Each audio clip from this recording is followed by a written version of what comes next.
Now at 5, March Madness is in full swing. Purdue gearing up for its first round NCAA tournament matchup tonight against Queens. We preview from sunny St. Louis. Also cheering on Purdue from home, where you can find some other Boilermaker fans here in downtown Indy tonight.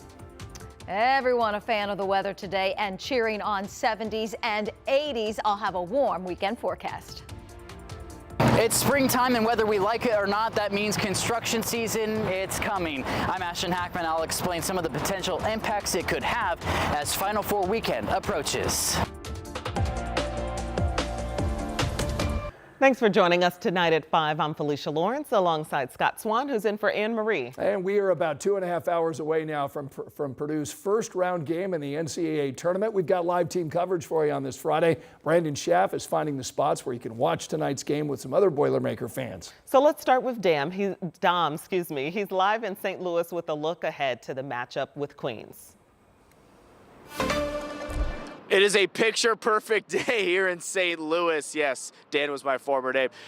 Picture-perfect day here in St. Louis. The Enterprise Center here behind me, the site of where Purdue and Queens will face off in its first round NCAA tournament matchup tonight. We've already seen the madness in full swing today. Yesterday, Purdue's turn almost here, just a couple hours away from tip, and this is about as locked in of group as there is in the country and about as hot of team as there is in the country. 4 wins in 4 days last week en route to a Big Ten tournament championship title in a group that knows the expectations that was placed on them ahead of the season, and they've let that pressure be a privilege. There's no question about that. When you have guys, this senior leadership on this team like Braden Smith, who's 2 assists away from the NCAA record, oh, by the way. Then you got Fletcher Lawyer, Trey Kaufman-Renn, who was sensational in the Big Ten championship game against Michigan. You guys who've been around the block and know what it takes to have a deep run in the month of March for Purdue. That journey begins in St. Louis. It begins this evening, and they know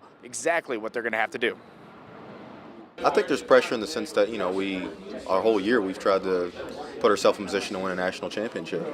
Obviously, it's been up and down year, but we're still there. We still have that chance. So I think there's a little bit of pressure that, we're putting on ourselves. March is tough, so getting ready to go, you got to be good defensively, you got to be good on the glass, and you got to take care of the ball. So doing a lot of little things that lead to winning, and then ultimately just playing pretty well this first weekend to get some confidence rolling. It is an absolutely gorgeous day here in St. Louis. Mid-80s, not a cloud in the sky. March Madness here. It's a Friday.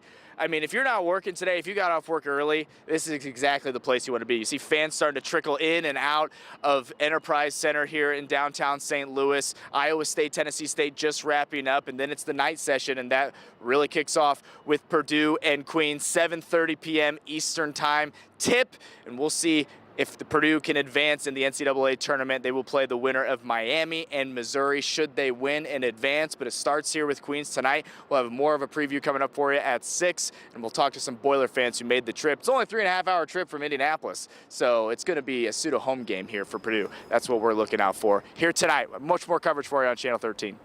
Yes. Dom in St. Louis, down for anything that goes, even a name change. Sorry about that, Dom. You have to excuse this mom brain over here. That's all right. Well, we know a lot of Purdue fans traveled to Missouri for tonight's game. But there are plenty more all around central Indiana tonight, and if you're looking for a spot to watch the game, then we've got you covered. Brandon Schaff joins us with a look at where you'll find other Boilermaker fans tonight. It's about being together, Brandon.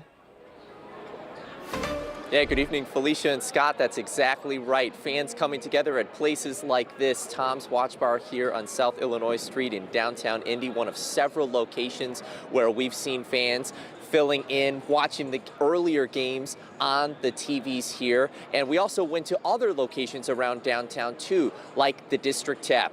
Not far away from here, they had their TVs on with those early March Madness games on the screen with plenty of those basketball fans watching, and we met some people who grew up together in Brownsburg who like to meet up and make sure they are together to watch those games. You gotta get after it early, start putting your bets in, seeing what's going on, but yeah, it should be a long day. Starting March Madness is always great. A long day, but a fun day. And outside of downtown, Mashcraft Brewing in Fishers has partnered with the Purdue Alumni Association for the last couple of years to make sure that fans have a place to gather and root on the Boilermakers in the NCAA tournament. Fans can get there at 6 p.m. to watch the game tonight, and they'll have beer and food specials there that you'll want to know about. $1 off their Purdue Gold Blonde Ale, and they'll have what they're calling the Baller Mac and Cheese with meatballs on the menu, and that's making me hungry. It is dinner time. The general manager there says that it was a season of ups and downs for Purdue, but since they played so great in the Big Ten tournament and became champions, they are hoping that that momentum continues, considering the great turnout that they've had there. Obviously, over the years, I've been watching the games, and I know the teams better than I know my own. No, I'm not. But it is wild. I mean, you can't help but get into it. It's again, so much fun. And what he was referring to there was not being a Purdue fan. He's actually an Ohio State fan, and they lost their game to TCU yesterday, so he'll be rooting on the Boilermakers tonight. And back here at Tom's Watch Bar, certainly a place where you can watch if you're downtown. You could go up to Fishers and watch the game up there, and pretty much anywhere you go. It's a beautiful night. Just like it is over in St. Louis, here downtown, people are having a wonderful time just walking around. And for the first time in a while, I don't even need a winter jacket. Very happy to report that. Scott, Felicia, we'll send it back to you. Okay, Brandon, you're looking easy breezy to us. That's right. That's awesome on a Friday. That's amazing. Okay, and Locked On Sports is keeping you in the game with all things March Madness. You can stream their preview of tomorrow's women's games right now. Just check it out on our TV streaming app, WTHR Plus, and that's a reminder that that is free. All right, Angela's here, continuing this easy breezy streak right into the weekend. Brandon had the best assignment being outside today in a short sleeve shirt, watching the game. That's pretty good. I know he's snacking. I know he's eating snacks. Well, Buffalo wings. We need to get word to him. He needs to bring some of that baller mac and cheese. Good back to point. The that did sound good, didn't us it? Purdue fans. Yeah, that does sound good. I hope we can keep it going this weekend. We are. Might be a few degrees cooler tomorrow thanks to a passage of a front, but 70s tomorrow, 80s on Sunday. We're close to 80 in some locations. 78 Indianapolis right now, 78 Bloomington. We do have 80 on the map in Lafayette and Terre Haute. And where Dom is, it's 88 degrees in St. Louis. There is a little weather system off to our east responsible for some rain and some storms. On the backside of the system, there is a little cool air. We won't feel it this evening. Evening temperatures in the 70s, but tomorrow, instead of being near 80, we'll be in the low to mid 70s with some sunshine. All right, Angela, thanks. Crowds are expected to pack downtown Indy as the road to the Final Four heats up, but getting there could come with a few extra headaches. That's because of several ongoing construction projects underway across the city. And while some of that work will pause for championship weekend, a lot of it isn't going anywhere anytime soon. Ashton Hackman tonight is breaking down what drivers need to know before heading into our city. On the road to the Final Four, and that road may start with some construction. Spring is officially here, and that means orange barrels are too. You can hardly come downtown, point a camera in a direction, and not find a crane putting up a building or a road being improved. For Indy DPW, the work along Madison Avenue continues. The major connector to downtown to the south won't be finished anytime soon. We are currently deep into the first phase of a 3-phase construction project, really transforming Madison Avenue. And new ramp closures now in effect along Interstate 65 downtown. NDOT says the off-ramp from Washington Street to 65 South and the Calvary Street Bridge to the north are now both closed. That stays the norm through the fall. We know it's a bit of a headache. It is anytime you close anything really, but especially a ramp in such a busy area. But we're hoping that if people have patience and work with us, we get this done and it'll be worth it for years to come. NDOT anticipates pausing extended lane closures during the championship weekend.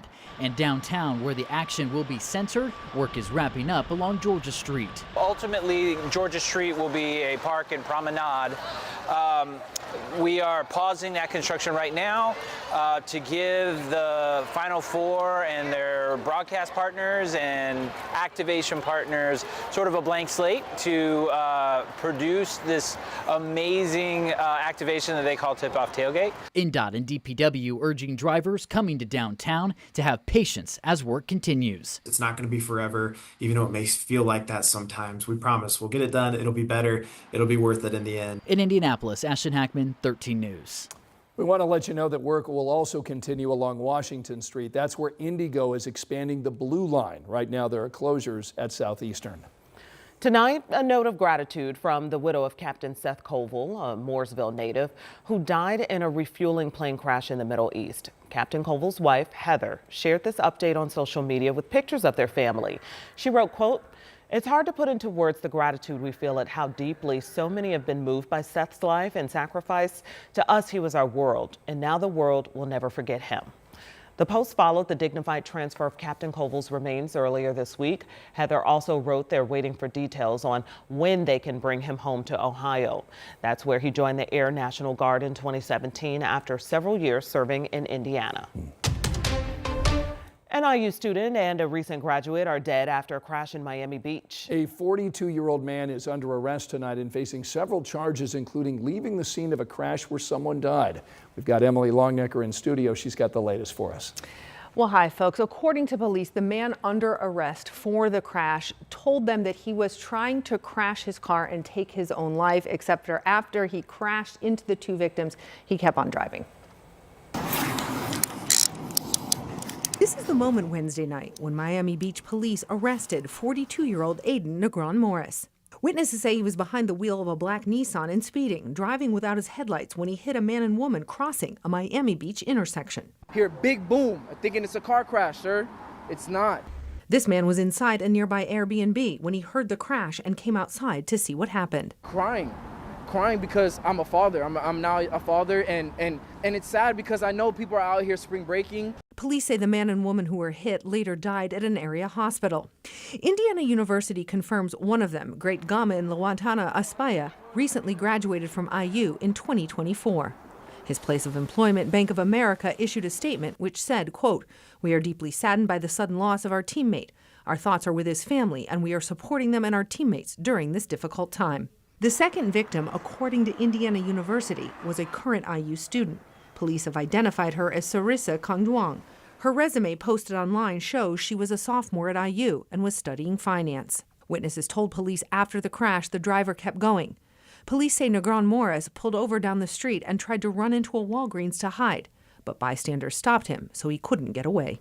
I'm glad those Walgreens people did what they did, because that's actually crazy. They could have, you know, people mind their business nowadays, but for them to do that, I applaud them. Investigators say Negron Morris was also involved in another hit and run earlier before this crash. They say that he showed signs of impairment and they believe he was under the influence of drugs. Police say that he told them right before this crash, that he closed his eyes, pressed the accelerator, and hoped to die. Instead, police say he took the life of two other people. Just such a tragic story. Horrendous, yeah. All right, Emily, thank you so much. Still ahead tonight, airport security questioned. The growing lines we're seeing in the U.S. with the Department of Homeland Security shut down and the push to reopen it. That's ahead at 5:30. First at 5, ordered to leave their homes. The destructive flash flooding in Hawaii. And the amount of rain they've seen in only 24 hours. And searching for answers. The question still remaining in the death of an American college student overseas.